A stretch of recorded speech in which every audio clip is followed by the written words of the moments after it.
തിരുവനന്തപുരം നഗരസഭയിലെ ബി.ജെ.പി. ഭരണത്തിന്റെ ഭാവി അനിശ്ചിതത്വത്തിലാക്കാൻ കരുനീക്കങ്ങൾ നടത്തിയ കോൺഗ്രസിന് സ്വന്തം സർക്കാരിന്റെ ആഭ്യന്തര വകുപ്പിൽ നിന്ന് തന്നെ തിരിച്ചടിയേറ്റ സംഭവം തലസ്ഥാന രാഷ്ട്രീയത്തിൽ വലിയ കൊടുങ്കാറ്റഴിച്ചുവിടുന്നു. വിയ്യൂർ ജയിലിൽ കഴിയുന്ന ബി.ജെ.പി. Councillor R. സുഗതന് 6 മാസത്തെ അവധി അനുവദിച്ച നടപടിയിലൂടെ ബി.ജെ.പി. ഭരണം കൂടുതൽ സുരക്ഷിതമായപ്പോൾ അതിന് വഴിയൊരുക്കിയത് കോൺഗ്രസ് നേതാവായ രമേശ് ചെന്നിത്തല ഭരിക്കുന്ന ആഭ്യന്തര വകുപ്പിന്റെ സർക്കുലറാണെന്ന യാഥാർത്ഥ്യം യു.ഡി.എഫ്. ക്യാമ്പിനെ വെട്ടിലാക്കിയിരിക്കുകയാണ്. മുനിസിപ്പൽ ചട്ടങ്ങൾ ഉദ്ധരിച്ച് കൗൺസിലിൽ ബി.ജെ.പിക്കെതിരെ ആഞ്ഞടിച്ച കോൺഗ്രസ് കക്ഷി നേതാവ് കെ.എസ്. ശബരിനാഥന് സ്വന്തം പാർട്ടി കൈകാര്യം ചെയ്യുന്ന വകുപ്പിന്റെ നിർദ്ദേശം തന്നെ വില്ലനായത് രാഷ്ട്രീയ കേന്ദ്രങ്ങളിൽ കൗതുകമുണർത്തുന്നു. പാർട്ടി ചരിത്രത്തിലെ പ്രമുഖ നേതാവായിരുന്ന ജി. കാർത്തികേയന്റെ രാഷ്ട്രീയ വഴികളിലൂടെ വളർന്നുവന്ന രമേശ് ചെന്നിത്തലയും കാർത്തികേയന്റെ മകൻ ശബരിനാഥനും തമ്മിലുള്ള രാഷ്ട്രീയ ബന്ധത്തെയും ഈ സംഭവം വീണ്ടും ചർച്ചാ വിഷയമാക്കുന്നുണ്ട്. ഒരു കാലത്ത് കോൺഗ്രസ് പാർട്ടിയിൽ ജി. കാർത്തികേയനൊപ്പം ചേർന്ന് തിരുത്തൽവാദ പ്രസ്ഥാനത്തിന് നേതൃത്വം നൽകിയ ചരിത്രമാണ് രമേശ് ചെന്നിത്തലയ്ക്കുള്ളത്. എന്നാൽ ഇന്ന് കാർത്തികേയന്റെ മകൻ തലസ്ഥാന നഗരസഭയിൽ നേരിട്ട വലിയൊരു രാഷ്ട്രീയ തിരിച്ചടിക്ക് വഴിമരുന്നിട്ടത് ചെന്നിത്തല ഭരിക്കുന്ന വകുപ്പിന്റെ തീരുമാനമാണെന്നത് കോൺഗ്രസിനുള്ളിൽ അണിയറയിൽ വലിയ ചോദ്യങ്ങൾ ഉയർത്തുന്നു. ശബരിനാഥിനെ രാഷ്ട്രീയമായി പൂട്ടാൻ ചെന്നിത്തല മനഃപൂർവ്വം ചെയ്ത ചതിയാണോ ഇതെന്ന് കോൺഗ്രസിനുള്ളിലെ ചില കോണുകളിൽ നിന്ന് രഹസ്യമായെങ്കിലും ചോദ്യമുയരുന്നുണ്ട്. സ്വന്തം പാർട്ടിയുടെ കക്ഷി നേതാവ് കൗൺസിലിൽ ഉന്നയിക്കാൻ പോകുന്ന വാദങ്ങളെയും രാഷ്ട്രീയ നീക്കങ്ങളെയും ദുർബലപ്പെടുത്തുന്ന രീതിയിൽ ജയിൽ വകുപ്പും ആഭ്യന്തര വകുപ്പും നിലപാടെടുത്തത് എങ്ങനെയെന്നതിൽ അമർഷം പുകയുകയാണ്. ഒരു കൗൺസിലറെ സംരക്ഷിക്കാനായി ബി.ജെ.പിക്ക് ഭരണപരമായ എളുപ്പവഴി തുറന്നു നൽകിയ ആഭ്യന്തര വകുപ്പിന്റെ നടപടി യു.ഡി.എഫ്. ക്യാമ്പിനെ കടുത്ത ആത്മപരിശോധനയിലേക്ക് തള്ളിയിട്ടിട്ടുണ്ട്. കാപ്പ കേസിൽ അറസ്റ്റിലായി ജയിലിൽ കഴിയുന്ന വാഴോട്ടുകോണം വാർഡ് കൗൺസിലർ ആർ. സുഗതനെ അയോഗ്യനാക്കി നഗരസഭയിൽ ബി.ജെ.പിയുടെ ഭൂരിപക്ഷം തകർക്കാമെന്നായിരുന്നു യു.ഡി.എഫും എൽ.ഡി.എഫും കണക്കുകൂട്ടിയിരുന്നത്. തുടർച്ചയായി 3 കൗൺസിൽ യോഗങ്ങളിൽ പങ്കെടുക്കാതിരുന്നാൽ അംഗത്വം റദ്ദാക്കുമെന്ന നിയമപരമായ സാധ്യത മുന്നിൽ കണ്ടുകൊണ്ട് ശക്തമായ പ്രതിരോധം തീർക്കാനാണ് കോൺഗ്രസ് ശ്രമിച്ചത്. മുനിസിപ്പൽ നിയമപ്രകാരം ജയിലിൽ കഴിയുന്ന ഒരാൾക്ക് അവധി അനുവദിക്കാൻ കഴിയില്ലെന്ന ശക്തമായ വാദമാണ് ശബരിനാഥൻ കൗൺസിൽ യോഗത്തിൽ ഉയർത്തിയത്. എന്നാൽ ഈ വാദങ്ങളുടെ മുനയൊടിക്കുന്ന രേഖയുമായാണ് മേയർ വി. രാജേഷ് പ്രതിപക്ഷത്തെ നേരിട്ടത്. ജയിലിൽ കഴിയുന്നതിനാൽ കൗൺസിൽ യോഗങ്ങളിൽ പോലീസ് സംരക്ഷണത്തോടെ പങ്കെടുക്കാൻ അനുമതി നൽകണമെന്നാവശ്യപ്പെട്ട് സുഗതൻ നേരത്തെ സർക്കാരിന് അപേക്ഷ നൽകിയിരുന്നു. എന്നാൽ ഈ അപേക്ഷ നിരസിച്ച ആഭ്യന്തര വകുപ്പും ജയിൽ വകുപ്പും പകരം നഗരസഭാ കൗൺസിൽ വോട്ടെടുപ്പിലൂടെ തീരുമാനമെടുത്ത് ഭൂരിപക്ഷം ലഭിച്ചാൽ തടസ്സമില്ലാതെ ലീവ് അനുവദിക്കാമെന്ന സർക്കുലർ പുറപ്പെടുവിക്കുകയായിരുന്നു.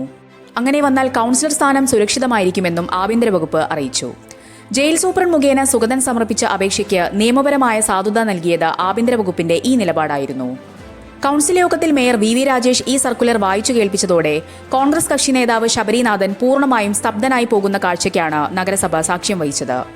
ഇത്തരമൊരു ഔദ്യോഗിക കത്തുയർത്തിപ്പിടിച്ച് മേയർ വി. രാജേഷ് കളം നിറയുമെന്നും പ്രതിപക്ഷത്തിന്റെ എല്ലാ തന്ത്രങ്ങളും തവിടുപൊടിയാകുമെന്നും ശബരിനാഥൻ സ്വപ്നത്തിൽ പോലും കരുതിയിരുന്നില്ല. ഭരണഘടനാനുസൃതമായും നിയമപരമായും കാര്യങ്ങൾ നീക്കിയ മേയർ കാസ്റ്റിംഗ് വോട്ടും സ്വതന്ത്രന്റെ പിന്തുണയും നേടി 51 വോട്ടുകളോടെ അവധി അപേക്ഷ പാസാക്കിയെടുത്തു. ഇതോടെ സുഗതന്റെ അംഗത്വം ഭദ്രമാവുകയും ഭരണത്തിൽ ബി.ജെ.പിക്കുള്ള ഭൂരിപക്ഷം തടസ്സമില്ലാതെ തുടരുകയും ചെയ്തു. ശബരിനാഥൻ നടത്തിയ നിയമപരമായ പോരാട്ടമെല്ലാം സ്വന്തം ഭരണത്തിലുള്ള ആഭ്യന്തര വകുപ്പിന്റെ ഒറ്റ സർക്കുലറിൽ അപ്രസക്തമാകുന്ന കാഴ്ചയാണ് അവിടെ കണ്ടത്. കോൺഗ്രസ് വിമതനായി ജയിച്ചതാണ് സുധീഷ്. ഈ സുധീഷും ബി.ജെ.പിക്കൊപ്പം ചേർന്നു. ഇതോടെ സുഗതനില്ലാതെ തന്നെ മേയർ വി. രാജേഷിന് കൗൺസിലിൽ ഭൂരിപക്ഷമായി. മറുവശത്ത് CPM-ഉം കോൺഗ്രസും ഒത്തുകളിച്ചാണ് ബി.ജെ.പി. കൗൺസിലറായ സുഗതനെ രക്ഷപ്പെടുത്തിയതെന്ന ആരോപണവുമായി എൽ.ഡി.എഫിലെ ചില നേതാക്കളും രംഗത്തെത്തിയിട്ടുണ്ട്. ബി.ജെ.പിക്ക് വഴിവിട്ട സഹായം നൽകാൻ ആഭ്യന്തര വകുപ്പ് തയ്യാറായതിനാലാണ് ഇവർ സംശയം പ്രകടിപ്പിക്കുന്നത്. എന്നാൽ ആഭ്യന്തര വകുപ്പ് നൽകിയ നിർദ്ദേശവും നിയമപരമായ സർക്കുലറും പൂർണ്ണമായും ബി.ജെ.പി. തങ്ങൾക്ക് അനുകൂലമായി മാറ്റിമറിക്കുകയായിരുന്നു എന്നതാണ് വസ്തുത. ഇത് ഭരണപക്ഷത്തിന് രാഷ്ട്രീയമായി കൂറ്റൻ ജയവും പ്രതിപക്ഷത്തിന് കനത്ത പ്രഹരവുമായി മാറി. ആഭ്യന്തര വകുപ്പിന്റെ സർക്കുലർ ഉയർത്തിപ്പിടിച്ച് മേയർ വി. രാജേഷ് നടത്തിയ നീക്കം തലസ്ഥാന രാഷ്ട്രീയത്തിൽ ബി.ജെ.പിയുടെ മേൽക്കൈ ഉറപ്പിച്ചിരിക്കുകയാണ്.